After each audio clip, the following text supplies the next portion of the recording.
Well, welcome back to my workshop. Today we're going to be showing you how to do some flange rebushing.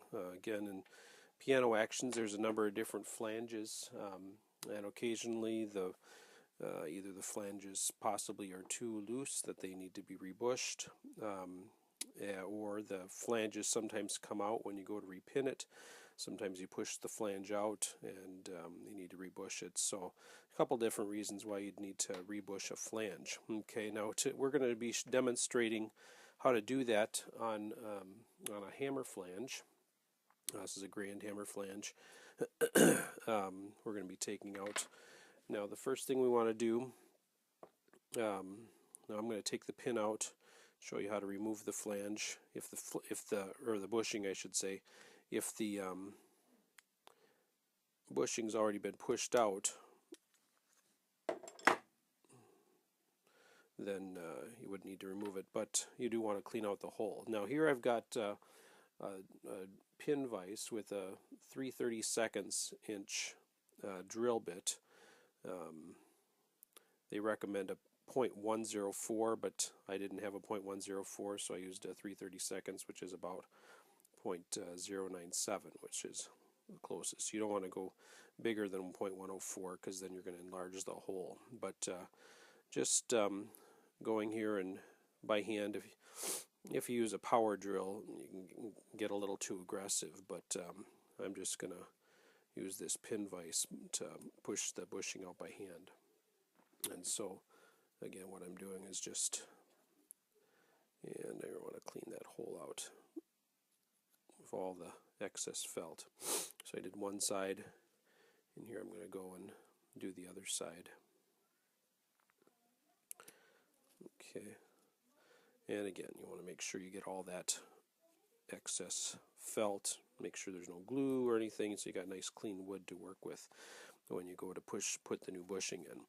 Now, here we have some flange bushing cloth. This is off of a sheet of 12 strips that I've taken off.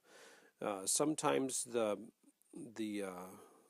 felt is too wide. Okay, if it has too hard of a time getting through the hole, that means it's too wide. And what you do to adjust that is you can tear strings off of the side of it. So if you grab a string, I've already adjusted this to be the right width for the flange. But if you need to adjust it, if it's too wide, you can just take a thread off of the edge of it and pull it off to make it a little bit more narrow. Okay, but again, we've got this to the correct width. Now, what I'm going to do is I've got the whole strip, and what I've done in the end is trimmed that so it comes to a point, so that I can get it through the hole initially. Okay, and so I'm going to put the end in, and then with needle nose pliers I'll pull that because it's usually fairly tight. Here's my needle nose pliers. So I'm just going to pull the end of that and insert it through the other end of the other side through the other hole, and then once I've got it in, you can see that it starts to make a loop. Okay, so the felt will start to close, and so what we'll do here, you don't want it to be too tight because then you can actually crack the flange. So you want to be real careful not to have it to be too tight. So I've got this at a fairly good tightness, and if it's too narrow, then the felt isn't going to go all the way around the outside of the hole, and your pin is going to be sticking off on one side, which is going to make it lopsided. So what I'm going to do is I'm going to pull this felt all the way through to the other end, and you want to make sure this other end is cut straight across. Okay, so that'll be flush with the outside of the hole. So what we're going to do is pull this all the way through, almost all the way through, not quite, because you want to leave a little bit that you're going to put a little bit of glue on here and then on there, and then pull it through, and that'll pull the part with the glue in to where the wood part of the flange is. So now that I've got it just almost to the edge, okay, and you want to have just a little bit, just maybe the thickness of the wood or a little bit more than that sticking out on this end of it. Okay, and then I'm going to take PVC-E glue, works real good. You can use, if you've got hot hide glue, that works, but I usually prefer to use PVC-E glue. So you're just going to put a little bit of this on the part that's sticking out here in the end, the part we're going to pull into the hole. And it doesn't take a lot because you're going to have some ooze out anyways. And then some right here that's going to be pulled into the other side of the flange. So I'm going to just put a little bit of glue.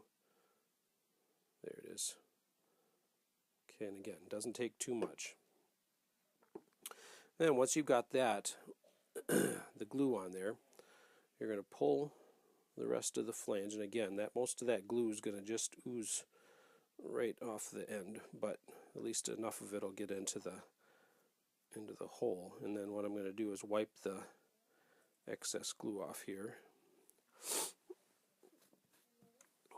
Have a paper towel handy, because that you're going to have to do that. Sometimes I'll take a toothpick and wipe the excess glue off too, because that works. Okay. Then once you've got it flush here on the other end, that so it's all the way into the hole. I'm just going to pull it through just a hair more so that it's okay. Then you want to take a center pin. Okay, I'm going to take a size 18.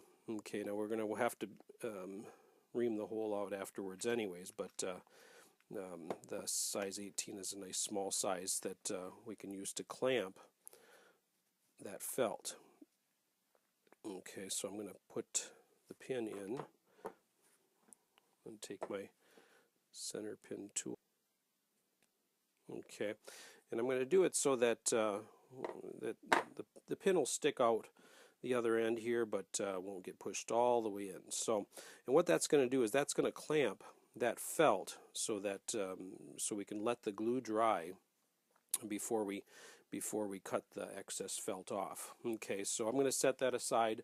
Now over here I've got one that I did this morning, several hours ago, so I know that the glue is dry on it. But as you can see, it's got the center pin in there, which at this point I'm going to push the center pin out. I didn't cut this pin off or anything, so I'm just going to take this pin out because I know that the glue is dried at this point. And then once the pin is out, then you want to take a sharp utility knife, or I've got a little X-Acto knife here, and just at the edges, or on each side of the flange, inside and outside. Of course, the outside of this section you don't have to do because that's already flush, but you want to take and you want to cut that felt so it's real flush with the wood. Okay, and if you want to make sure your knife is sharp, and of course that you're using the sharp side of the knife, like I wasn't, but then that cuts it really clean. And the same thing with the other side of the flange on the inside. And then you'll cut the other outside. And again, you want to make that nice and flush because you don't want it sticking out at all. Okay, so there we've got the new flange. Okay, now we're going to have to do some reaming there, and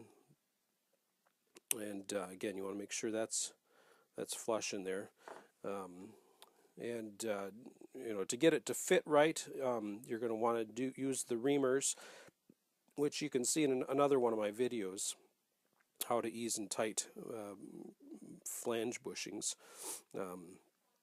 These are going to be too tight, so, and this is one I've already done, so as you can see, it's I measured it with the gram gauge. It was about 3 grams of tension, which is about the right amount for a grand hammer flange. So that's the finished product there once we put the pin in, and again all the details of getting that to the right tightness you can see in the other video that I made. So there we've got the process of rebushing a flange, and that same process can be done with jack flanges, with the standard button whipping flanges, any kind of flange that you've got in a piano that needs to be rebushed. That's the basic process that you go through to complete that.